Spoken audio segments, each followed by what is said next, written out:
दोस्तों आज की वीडियो कुछ डिफरेंट होने वाली है, जहां हम नेटफ्लिक्स पे आई एक हॉरर एनिमे सीरीज के पहले 3 एपिसोड्स की कहानी को जानेंगे। वीडियो शुरू करने से पहले मेरी आपसे गुजारिश है कि अगर आप अब तक चैनल को सब्सक्राइब नहीं किए हैं तो प्लीज हमें सब्सक्राइब कर ले। So now with that said, let's roll the intro.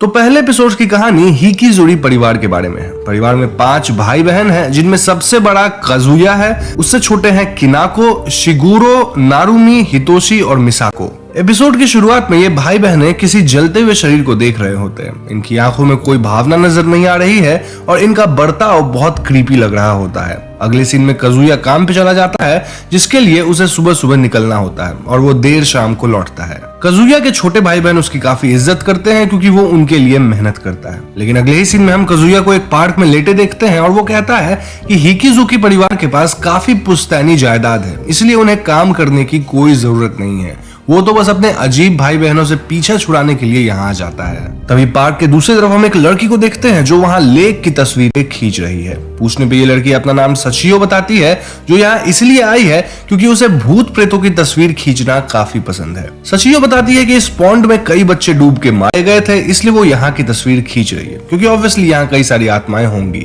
काजुयो सचियो को अपने घर पे इन्वाइट करता है क्योंकि हिकिजुकी परिवार का बंगला काफी पुराना था एंड इट्स क्वाइट पॉसिबल कि यहाँ कई आत्माएं उसे दिख सकती थी। सचियो उसकी बात मान लेती है और उस शाम काजुयो सचियो को अपने घर लाता है। काजुयो सचियो को घर का कब्रिस्तान दिखाने लगता है जहां उनके परिवार के लोग को दफनाया गया था। सचियो यहाँ कई तस्वीरें खींचती है कि तभी काजुयो के भाई बहन यहाँ आ जाते हैं। काजुयो इनका इंट्रोडक्शन करवाता है, लेकिन शिगुरो यहाँ काफी क्रीपीली बिहेव करने लगता है और एक टूम्ब के तरफ इशारा करते हुए बताता है कि ये नारुमी के बॉयफ्रेंड का ग्रेव है। सचियो हितोशी की तस्वीर खींचती है और फिर बहाना बनाकर यहाँ से चली जाती है। तो इसके बाद घर पे हम हिकिजुरी सिबलिंग्स को आपस में लड़ते हुए देखते हैं। यहाँ सबसे छोटी बहन मिसाको, जो कि सिर्फ 8 साल की थी, वो बहुत टैंट्रम्स दिखा रही थी क्योंकि उसे अपने माँ बाप की याद आ रही थी और सभी बड़े भाई बहन हितोशी को उसे शांत करने का काम दे देते हैं। लेकिन मिसाको इतनी वॉयलेंट है कि वो अपने नाखून से हितोशी का चेहरा नोच लेती है। वहीं नारुमी को इन लोगों के झगड़े में कोई इंटरेस्ट नहीं होता और वो अंदर चली जाती है। सबके जाने के बाद काजुया किनाको से कहता है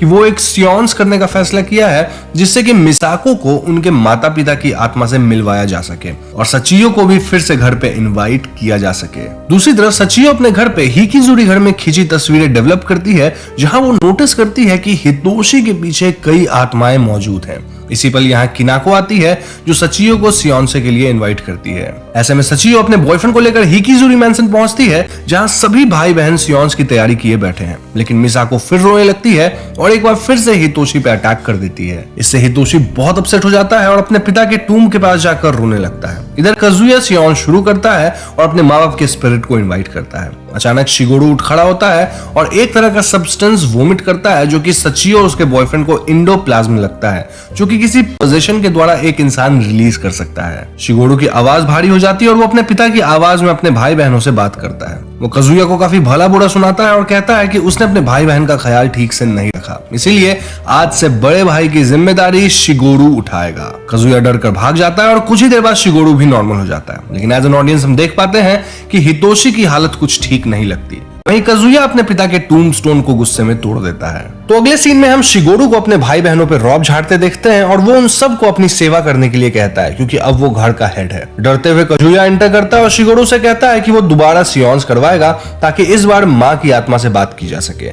इससे मिसाको बहुत खुश नजर आती है और शिगुरो फिर से सचियो को बुलाने कहता है। उधर सचियो का बॉयफ्रेंड उसे बताता है कि उसने पिछली रात का सियोन्स वाले इंडोप्लाज्म को टेस्ट किया था और वो बस राइस फ्लोर था। जी हाँ, विच मीन्स कि हिकिजुरी फैमिली का सियोन्स एक नाटक था। इसी दौरान काजुया यहाँ आ जाता है और सचियो को फिर से सियोन्स के लिए इनवाइट करता है, लेकिन सचियो बहुत भड़क जाती है और काजुया को निकाल देती है। उधर घर पे शिगुरो लगातार हितोशी को बुली किए जा रहा था और मिसाको भी चिल्ला रही थी।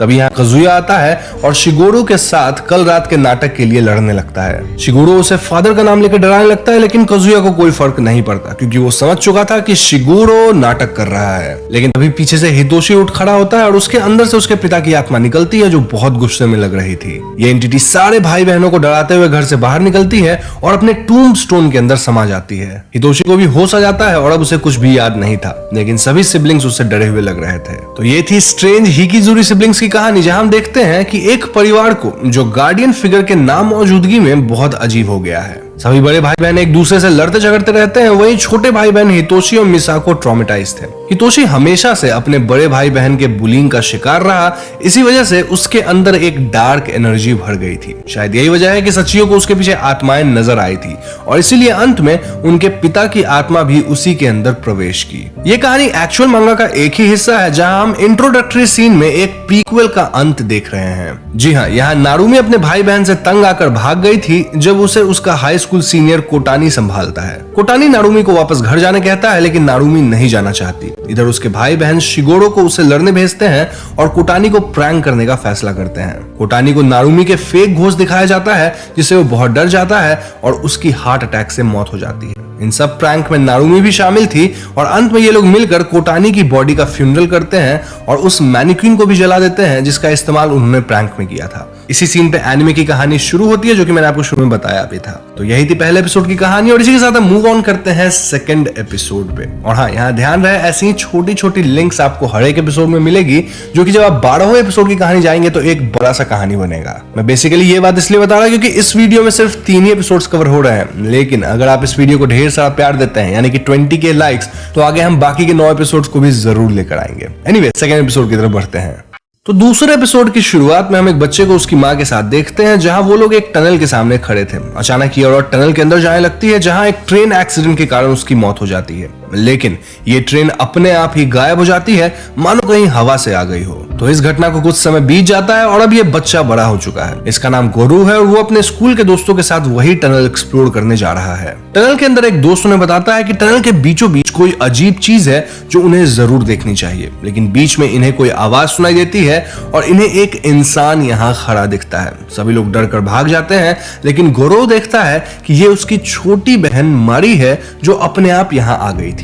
मरी रोने लगती है और उसे नहीं मालूम कि वो यहाँ क्यों और कैसे आ गई। तो ऐसे में गोरू उसे वापस घर ले जाता है और हमें पता चलता है कि ये टनल अक्सर लोगों को अपनी तरफ अट्रैक्ट करता है। गोरू के पिता उसे अपनी बहन का ख्याल रखने कहते हैं क्योंकि मरी की तबीयत खराब हो गई थी। वो डिसाइड करते हैं कि अगले दिन मरी स्कूल नहीं जाएगी और घर पे ही आराम करेगी। तो नेक्स्ट डे जब गोरू स्कूल से वापस घर आता है, तब उसके पिता बताते हैं कि मरी फिर से गायब हो गई है। जी हाँ, वो गोरू को घर पे रहने कहकर खुद मरी को ढूंढने निकल जाते हैं। आगे हम देखते हैं कि गोरू काफी देर तक अपने पिता के लौटने का इंतजार करता है। बाहर मौसम भी खराब होने लगा था और अब तक उनका कोई अता पता नहीं था। गोरू वापस टनल की तरफ निकल जाता है, जहां उसे अपने पिता और मरी दोनों के फुटप्रिंट्स मिलते हैं। अंदर गोरू को अपने पिता का फ्लैशलाइट भी दिखाई देता है और गोरू उन्हें पुकारते हुए अंदर दाखिल होता है। उसके ऊपर कहीं से खून भी गिरता है, लेकिन गोरू को पता नहीं चलता। अब टनल के बीचों बीच गोरू को एक दरवाजा मिलता है, जिसके अंदर एक लैब जैसा सेटअप किया हुआ था। यहाँ 2 साइंटिस्ट भी थे और मरी इन्हीं के साथ थी। गोरू इन साइंटिस्ट से अपने पिता के बारे में पूछता है और ये बताते हैं कि उन्होंने किसी और आदमी को यहाँ नहीं देखा और उन्हें सिर्फ मरी मिली थी। लेकिन गोरू उन्हें अपने पिता की फ्लैशलाइट दिखाता है और उसके इंसिस्ट करने पर डॉक्टर कोयामा गोरू को बाकी के टनल में ढूंढने ले चलती है, लेकिन उन्हें कोई नहीं मिलता। यहाँ डॉक्टर गोरू को बताती है कि ये लैबोरेटरी कॉस्मिक रेज और क्रीचर्स को इन्वेस्टिगेट करने के लिए है, क्योंकि इस एरिया में अक्सर कई कॉस्मिक रेज गिरती रहती हैं। गोरू अपनी बहन को लेकर घर वापस आ जाता है, इस उम्मीद में कि शायद उसके पिता खुद ही वापस लौट आएंगे। नाउ अगले दिन मरी फिर से टनल में जाती है और डॉक्टर कोयामा गोरू को फोन करती है। गोरू अपनी बहन को ले जाने जाता है, जहां वो देखता है कि लैब के तीनों डॉक्टर्स बहुत परेशान हैं। डॉक्टर इशिकुरा कोयामा और प्रोफेसर को एक तस्वीर दिखाते हैं, जहां हम कुछ कॉस्मिक एंटिटीज को देख पाते हैं। वो लोग बताते हैं कि जब से उन्होंने इस टनल में रिसर्च शुरू किया है, तब से उन्हें बहुत अजीब भी महसूस होता है, मानो उनके अंदर जान ही ना हो। खैर, सीन कट होता है, जहां हम सभी लोगों को टनल में देखते हैं और कॉस्मिक एंटिटीज उन पे अटैक कर देते हैं और एक एक करके डॉक्टर्स और प्रोफेसर्स इवन मरी टनल के अंदर खींच लिए जाते हैं। कोयामा और गोरू अपनी जान बचाने की कोशिश करते हैं, लेकिन इन्हें भी मरे हुए लोगों का कॉस्मिक शरीर उड़ता हुआ दिखाई देता है। ये खून से लथपथ हालत में थे और मरी अब भी अपने भाई को पुकार रही थी। गोरू भागने की कोशिश करता है, लेकिन उसकी शक्ति भी कम पड़ने लगती है। वो नहीं भाग पाता और ये एंटिटीज उसे भी खींच लेती है। अंत में हम समझ जाते हैं कि गोरू के पिता के साथ भी इस टनल में यही हुआ होगा। अब एनीमे में मांगा के पहले की कहानी को स्किप कर दिया गया है, जहां हमें बताया जाता है कि ये टनल डीमन हिल पे लोकेटेड है। गोरू कई सालों के लिए यहाँ से दूर रहा था, लेकिन ये टनल उसे वापस पुकारता है। गोरू डिस्क्राइब करता है कि ये टनल एक शैतान की तरह है जो कि उसे निगलना चाहता था। मांगा के अंत में गोरू की जान भी बच जाती है और वो अपनी आंट के साथ रहने टोक्यो चला जाता है। लेकिन कई सालों बाद गोरू की तबीयत वैसे ही खराब होने लगती है जैसे टनल में लोगों की होती है और उसकी भी जान चली जाती है। कहानी इस बात को सिग्निफाई करती है कि हम अपने बीते हुए कल से कभी भाग नहीं सकते। कभी ना कभी उसका सामना हमें करना ही पड़ेगा। तो एक तरह से इसे मेंटल हेल्थ के डिक्लाइन होने के मेटाफर से भी कनेक्ट किया जा सकता है, क्योंकि गरुड़ की माँ गुरु के बचपन में ही खुद को मार ली थी, बाद में उसका पूरा परिवार खत्म हो गया। तो यही थी इस एपिसोड की पहली कहानी, लेकिन अब इस एपिसोड का दूसरा पार्ट शुरू होता है जो कहानी है आइसक्रीम मैन का। तो इस कहानी की शुरुआत में हम एक बड़े से आइसक्रीम ट्रक को देखते हैं जहां एक आदमी कई बच्चों को लुभा रहा है अपने आइसक्रीम से। सब बच्चे लाइन में खड़े होकर आइसक्रीम लेते हैं और फिर इस ट्रक में सवार हो जाते हैं। सोनोहारा नाम का एक आदमी अपने बेटे तोरोकी के साथ इस पड़ोस में नया नया आया है। तोरोकी के जिद करने के बावजूद वो उसे आइसक्रीम नहीं दिलाता क्योंकि ये डिनर का वक्त है। सोनोहारा बाकी के पेरेंट्स से बच्चों के आइसक्रीम ट्रक में सवार होने वाली बात पूछता है, जिसपे ये लोग बताते हैं कि ये आइसक्रीम वाला हर सैटरडे को इन बच्चों को अपने साथ और जगह घुमाने ले जाता है और फिर शाम को सभी को वापस यहाँ छोड़ जाता है। बच्चे काफी खुश होते हैं, इसलिए ये एक विन विन सिचुएशन है। घर पे तोरोकी अपने पिता से नाराज हो जाता है क्योंकि उसे भी आइसक्रीम खानी थी। अगले सैटरडे को सोनोहारा खुद तोरोकी को आइसक्रीम दिलवाने ले जाता है और उसे बाकी बच्चों के साथ ट्रक की सवारी करने भी भेजता है। आते हुए तोरोकी को काफी देर हो जाती है, जिससे सोनोहारा थोड़ा परेशान दिखता है। तोरोकी बताता है कि ट्रक के अंदर एक आइसक्रीम का बड़ा सा ढेर था और सभी बच्चे मिलकर उसे खा रहे थे। ये बात भी सोनोहारा को बहुत अजीब लगती है और वो इस आइसक्रीम मैन पे नजर रखने की सोचता है। हम देखते हैं कि तोरोकी ने ट्रक पे काफी सारे दोस्त बना लिए हैं, जिससे सोनोहारा रिलीव्ड महसूस करता है क्योंकि वो लोग इस शहर में नए थे। तो अगले सैटरडे को सोनोहारा फिर से तोरोकी को छोड़ने आता है, लेकिन इस बार वो इस आइसक्रीम वाले से खुद भी ट्रक पे जाने की बात करता है। इस पे आदमी मना कर देता है, सेइंग कि ये ट्रक सिर्फ बच्चों की सवारी के लिए है। उसी पल सोनोहारा ट्रक के अंदर झांकता है और देखता है कि ट्रक फ्लोर पे सचमुच आइसक्रीम पड़ा हुआ है, जिसपे सारे बच्चे लूझे हुए दिखते हैं। अब ऑब्वियसली इस दृश्य को देखकर सोनोहारा बहुत अनकंफर्टेबल फील करता है। अब उस दिन जब सोनोहारा बाहर से घर आता है तो उसे पता चलता है कि सारे घर में आइसक्रीम के पटल्स पड़े हुए हैं। वो कई बच्चों के चप्पल बाहर देखता है और दौड़कर अंदर आता है। यहाँ का नजारा सोनोहारा को शॉक में डाल देता है। वो देखता है कि आइसक्रीम का ढेर लगा हुआ है जहाँ कई सारे बच्चे पिघलकर खत्म हो गए हैं। जी हाँ, बस तोरोकी ही बचा है जो अभी वो आइसक्रीम खाए जा रहा था। सोनोहारा उसे बचाने की कोशिश करता है, लेकिन तोरोकी भी पिघल जाता है और सोनोहारा बस देखता रह जाता है। यहीं पे दूसरे एपिसोड की दूसरी कहानी खत्म। इस कहानी में एक तरह से इस बात पे एम्फेसिस डाला गया है कि बचपन में हमें जो करने से मना किया जाता है वो कुछ सोच समझ के ही किया जाता है। कभी कभी स्ट्रेंजर से चॉकलेट ना लेने वाली बात को सीरियसली लेना चाहिए। देखो, इस कहानी में बच्चे ही चॉकलेट बन गए, आई मीन आइसक्रीम बन गए। वहीं इस शहर के लोग अपने बच्चों को खुलेआम इस आइसक्रीम वाले के साथ जाने देते थे क्योंकि वो दिखने में शरीफ और अच्छा लगता था। ये एक लेसन है जो हमें समझाता है कि कोई भी जो जैसा दिखता है जरूरी नहीं कि वो वैसा ही हो। इसी लेसन के साथ let's move on to the third episode.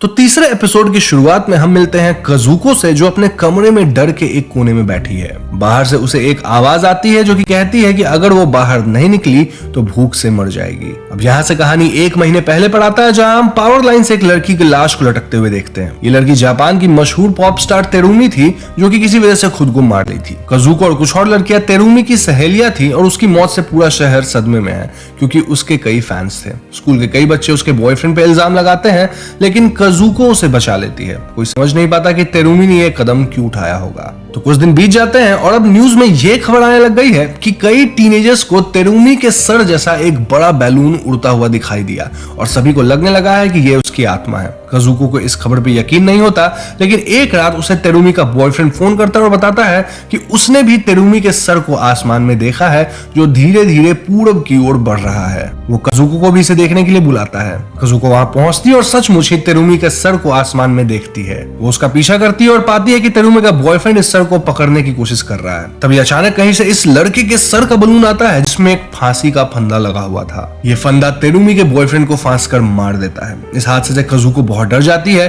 और अगले दिन अपने सभी दोस्तों को इस बारे में बताती है। वो सब अभी बात कर ही रहे थे कि कहीं से इन सब के सर के ऊपर एक बलून आता है और इन्हें एक एक करके मारने लगता है। एक आदमी इस बलून पे बो से वार कर देता है, लेकिन उसके ऐसा करते ही इस लड़की की जान चली जाती है। अब इन घटनाओं की वजह से कजुको और उसकी फैमिली घर पे बंद हो गए थे। न्यूज से पता चलता है कि पूरे देश में यह आपदा फैल गई है, जहां ऐसे ही ह्यूमन हेड जैसे बलून्स लोगों को मार रहे हैं। सभी को घर के अंदर रहने की सलाह दी गई थी, लेकिन कजुको के पिता और उसका भाई बाहर निकलते हैं और इनका भी वही अंत होता है। कजुको की मां डिप्रेशन में आकर खुद ही मौत को गले लगा लेती है, जबकि कजुको अकेली रह जाती है। नाउ कहानी प्रेजेंट में आती है जब कजुको का बलून उसे भी बाहर आने को कहता है। कजुको नहीं मानती, लेकिन तभी उसे उसके भाई की आवाज आती है। कजुको को लगता है कि किसी तरह उसका भाई बच गया है और वो खिड़की खोलती है। उसके ऐसा करते ही कहीं से एक बलून आता है और कजुको को भी मार डालता है। यहीं पे कहानी खत्म। कहानी कोइची से शुरू होती है जो कि अपने कमरे में पढ़ रहा होता है। उसे ऊपर एटिक से किसी के खटखटाने की आवाज आती है और वो अपने भाई सोइची को बाहर आने कहता है। आवाज फिर भी नहीं रुकती और वो नीचे अपने पिता से कंप्लेन करने आता है,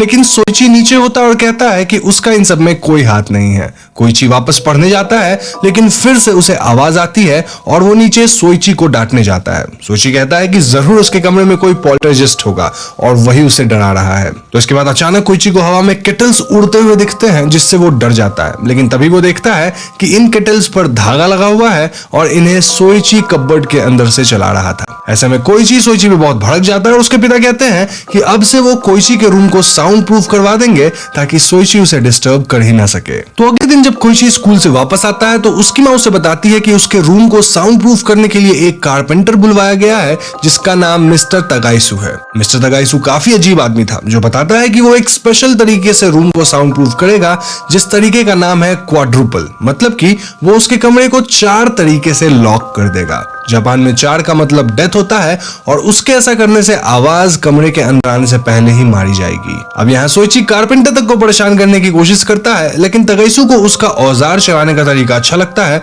और वो उसे भी काम पे लगा देते हैं और उसकी तारीफ भी करते हैं। तो अगले दिन जब कोइची स्कूल से वापस आता है तो वो पाता है कि मिस्टर तगाइसु का काम ऑलरेडी पूरा हो गया है। उन्होंने उसके खिड़की तक को ब्लॉक कर दिया है जिससे कि वो अपने कमरे में आराम से पढ़ सकेगा।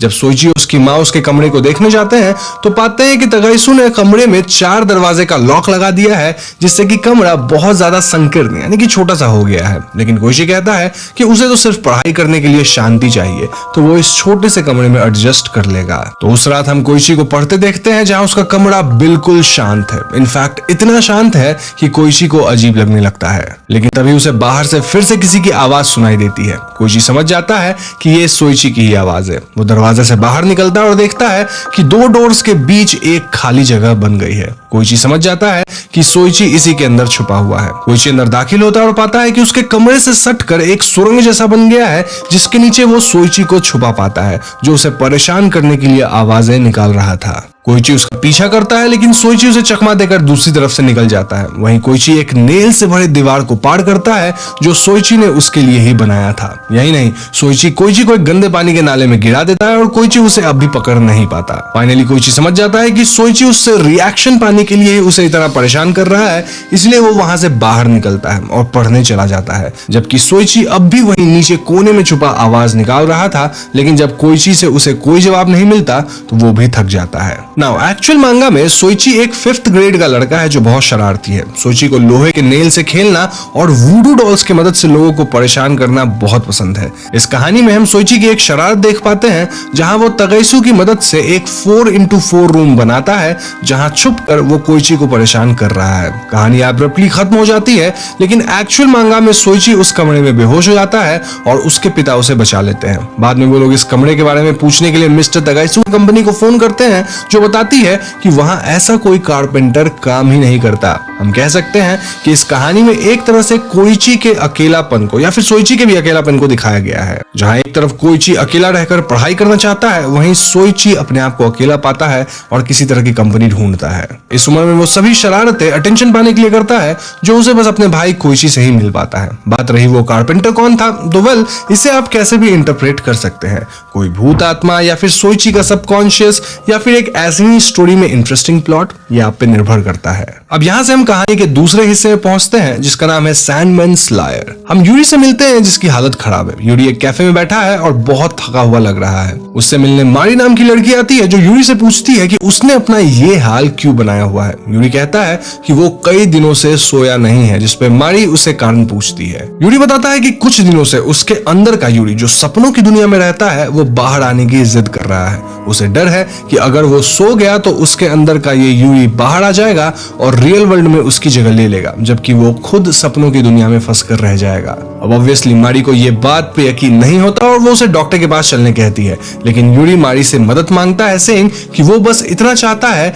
कि मारी उसके साथ चले और उसे सोने से रोके, वरना उसके अंदर का यूरी बाहर आ जाएगा। खैर अगले सीन में हम मारी को यूरी के साथ देखते हैं जहाँ यूरी घंटों से जगा हुआ था। अंत में उससे बर्दाश्त नहीं होता और वो मारी से कहकर अपने हाथ पैर बंधवा लेता है और खुद सोने चला जाता है। लेकिन यूरी के सोने के बाद मारी उसके हाथ पैर खोल देती है।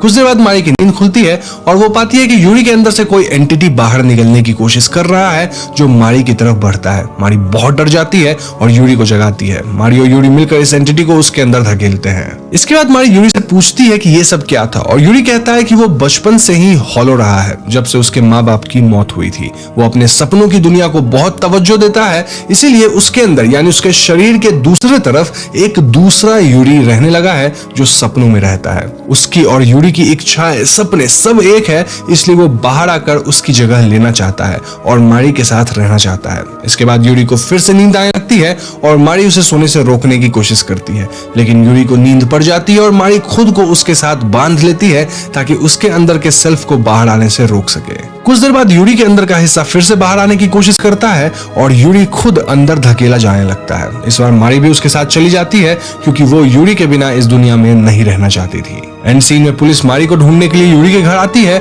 और यूरी बताता है कि मारी अब उसका इंटरनल ऑर्गन्स बन चुकी है, जो सुनकर पुलिस बहुत शॉक हो जाती है, इनफैक्ट डर भी जाती है। नाउ एक्चुअल मांगा में हम पढ़ पाते हैं कि मारी अपने पेरेंट्स से ये कहकर यूरी से मिलने आई थी कि वो वेकेशन पे जा रही है। वहां भी यूरी मारी को अपने ड्रीम सेल्फ के बारे में बताता है और उसे चले जाने को कहता है। यहाँ हम एक इंसान के मल्टीपल पर्सनालिटी डिसऑर्डर का पोर्ट्रेयल देखते हैं, जहां यूरी अपने पेरेंट्स के मरने के बाद अपने अंदर एक और यूरी की तस्वीर बना लिया है जो उससे ज्यादा ताकतवर और चालाक है। इनफैक्ट हम कह सकते हैं कि खुश भी है। इसी के साथ चौथा एपिसोड खत्म होती है ओशिकिरी के साथ जो किसी की बॉडी दफना रहा है। हम देखते हैं कि ये बॉडी उसकी खुद की है। सीन कट होता है और हम ओशिकिरी, जिसे हम आगे से ओशी कहेंगे, उसे स्कूल लाइब्रेरी में देखते हैं। वो अपने आप में रहता है और चुपचाप किताबें पढ़ता रहता है। कुछ बच्चे उसके बारे में बात बनाने लग गए हैं कि ओशी जैसा चुपचाप रहने वाला लड़का बाद में नटोरियस बन सकता है। ओशी एक किताब पढ़ने लगता है और उसके आसपास कुछ बच्चे बात कर रहे होते हैं। इनमें से एक लड़का कहता है कि उसे आजकल अपने आसपास किसी अनजान आकृति की परछाई महसूस होती है,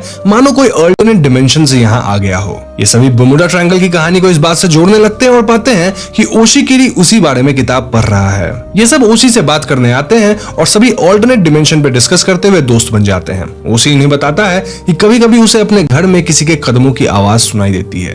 ये सुनकर उसके दोस्त इंटरेस्टेड हो जाते हैं और ओशी के साथ उसके घर को एक्सप्लोर करने आते हैं। तो अगले सीन में हम सभी बच्चों को ओशी के साथ एक बड़े से हवेली के बाहर खड़ा देखते हैं और ओशी उन्हें बताता है कि वो यहाँ अकेले रहता है, जो सुनकर उसके दोस्त शॉक्ड रह जाते हैं। इनमें से एक लड़का कहता है कि ओशी का घर सचमुच किसी ऑल्टरनेट डिमेंशन के गेटवे जैसा है। सभी लोग उसके पक्के दोस्त बनने की बात करते हैं और तभी इन्हें किसी के कदमों की आवाज बाहर से आती सुनाई देती है। ओशी और सब बाहर देखते हैं जहां कोई ओशी के घर के बाहर एक लाश दफना रहा था। टू एवरीवन शॉक, ये ओशी खुद था, लेकिन उसका एक दोस्त उन्हें शांत करता है, सेइंग कि ये ऑल्टरनेट डिमेंशन का ओशी है जो अपना क्राइम छुपाने हमारे डिमेंशन में आया है। इस पॉइंट पे ओशी से बर्दाश्त नहीं होता, वो उस इंट्रूडर को कन्फ्रंट करता है, लेकिन ये वाला ओशी इन्हें देखकर हंसने लगता है और इन्हें पॉइंट आउट करने के बाद गायब हो जाता है। नीचे सभी दोस्त उस बॉडी को देखते हैं जो इन्हीं में से एक लड़के की थी। यही नहीं, यहाँ उन सभी दोस्तों की बॉडी दफनाई हुई थी जो देखकर सब डर जाते हैं। ओशी कहता है कि वो ऐसा कभी नहीं कर सकता और उसका दोस्त कहता है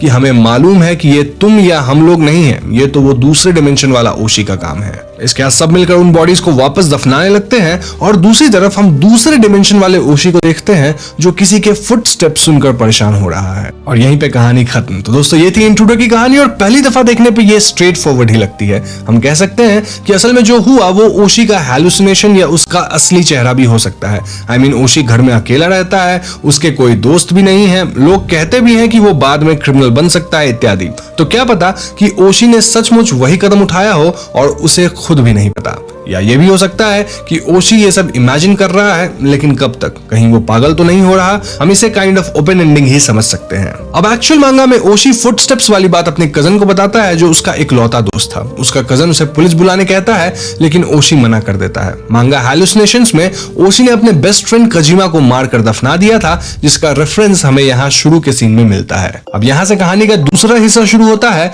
जो है long here in the attic. हमें कपल से मिलते हैं जो है हिरात्सुका और चीमी। हिरात्सुका चीमी से ब्रेकअप कर लेता है क्योंकि वो ज्यादा सीरियस रिलेशनशिप में नहीं रहना चाहता। चीमी उससे बहुत प्यार करती थी और ये सुनकर टूट जाती है। घर पे चीमी की बहन उसे हिरात्सुका के बारे में पूछती है और कहती है कि अब तक उसे हिरात्सुका को प्रपोज कर देना चाहिए था क्योंकि वो 9 साल से रिलेशनशिप में है, लेकिन चीमी कुछ भी नहीं कहती। उसकी बहन इरी उसे बताती है कि हिरात्सुका के कमरे में रैट्स की दिक्कत हो गई है जो बार बार एटिक में आवाज कर रहे हैं। चीमी फ्रस्ट्रेटेड होकर उन रैट्स को भगाने की कोशिश करती है और इरी से पूछती है कि वो फादर से कहकर रैट ट्रैप्स क्यों नहीं लगवाती, लेकिन इरी कहती है कि ये चूहे बहुत चालाक हैं और ट्रैप से आजाद हो जाते हैं। खैर, इरी के जाने के बाद चीमी बहुत रोती है और उसे याद आता है कि उसने हिरात्सुका के लिए अपने बाल इतने बढ़ाए थे क्योंकि उसे उसके लंबे बाल अच्छे लगते थे। ये सब सोचते हुए चीमी सो जाती है, लेकिन जब सुबह उसकी नींद खुलती है तो उसके बालों से लिपट कर एक चूहा मर चुका था, जो दृश्य चीमी को बहुत डरा देता है। वो तय करती है कि वो आज ही अपने सारे बाल काट लेगी। वो इरी को सीजर्स लेकर आने कहती है, लेकिन जब इरी सीजर्स लेकर वापस आती है तब उसे एक भयानक दृश्य दिखाई देता है। वो देखती है कि चीमी खून से लथपथ हालत में जमीन पर पड़ी है और उसका सर वाला हिस्सा दीवार के अंदर खिंच गया है। ऑब्वियसली वो मर चुकी थी। तो नेक्स्ट सीन में हम हिरात्सुका को देखते हैं जिसे आधी रात को किसी का फोन आता है। हिरात्सुका फोन उठाता है और उसे कुछ अजीब आवाज सुनाई देती है, जिसके बाद फोन कट हो जाता है। हिरात्सुका कहता है कि ये तो दांतों के किटकिटाने की आवाज थी, लेकिन उसकी मौत तो बहुत पहले ही हो चुकी है। नाउ मांगा में इस बात पे भी चर्चा की गई है कि चीमी कितनी खूबसूरत और काइंड इंसान थी। जब उसकी मौत की खबर आई थी तो आसपास के कई लोग उसके परिवार से मिलने आते हैं। दूसरी तरफ एरी के पिता घर में एटिक से रैट्स पकड़ने जाते हैं क्योंकि ये अब भी उन्हें परेशान कर रहे थे। जब काफी देर तक उनकी कोई आवाज नहीं आती तो एरी भी देखने जाती है, लेकिन वो पाती है कि उसके पिता किसी शॉक की वजह से मरे हुए पड़े हैं। ऐसा लग रहा था मानो उन्हें कुछ बहुत ही भयानक दिख गया हो। एरी भी उस तरफ देखती है जहां आप देख ही सकते हैं कि उसे कटा हुआ सर दिखता है जो दीवार के एटिक से फंसा हुआ था। उसके बाल हर जगह फैल गए थे और एरी उसे आजाद करने लगती है। ये सर खुलने लगता है और उसके दांत किटकिटाने लगते हैं। एरी बहुत डर जाती है क्योंकि उसे यकीन है कि ये एंटिटी उसकी बहन हो ही नहीं सकती।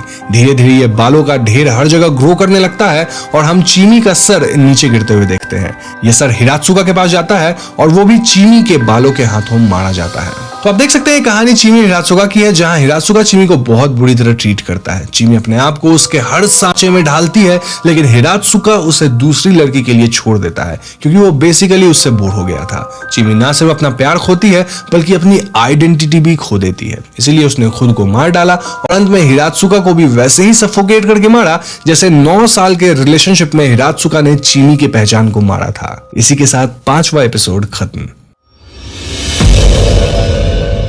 अब 6th एपिसोड में हम आकासाका नाम के यंग आदमी को देखते हैं जो 1 साल बाद अपने घर लौटा है। ये घर उसने रेंट पर एक स्कूल टीचर को दिया था जो अब लापता है। घर के अंदर की स्थिति आकासाका को परेशान करके रख देती है क्योंकि पूरे घर में मोल्ड फैल गया था। फ्रिज में सामान सड़ रहे थे, सब कुछ खराब हो रहा था, इवन बाथरूम तक में मोल्ड बह रहा था। घर से गंदी बदबू आ रही थी जिससे आकासाका बहुत परेशान हो जाता है। 1 साल पहले आकासाका ने अपना यह घर बड़े अरमानों से बनवाया था जब उसके छोटे भाई ने उसे ये अपने टीचर के परिवार को रेंट पे देने कहा। इस परिवार में हस्बैंड वाइफ के अलावा 2 बच्चे थे और आकासाका बिल्कुल भी उन्हें यह घर नहीं देना चाहता था, लेकिन उसे फोर्स किया गया और उसे मजबूरन हाँ कहना पड़ा। आज आकासाका को अपने फैसले पर बहुत अफसोस हो रहा है।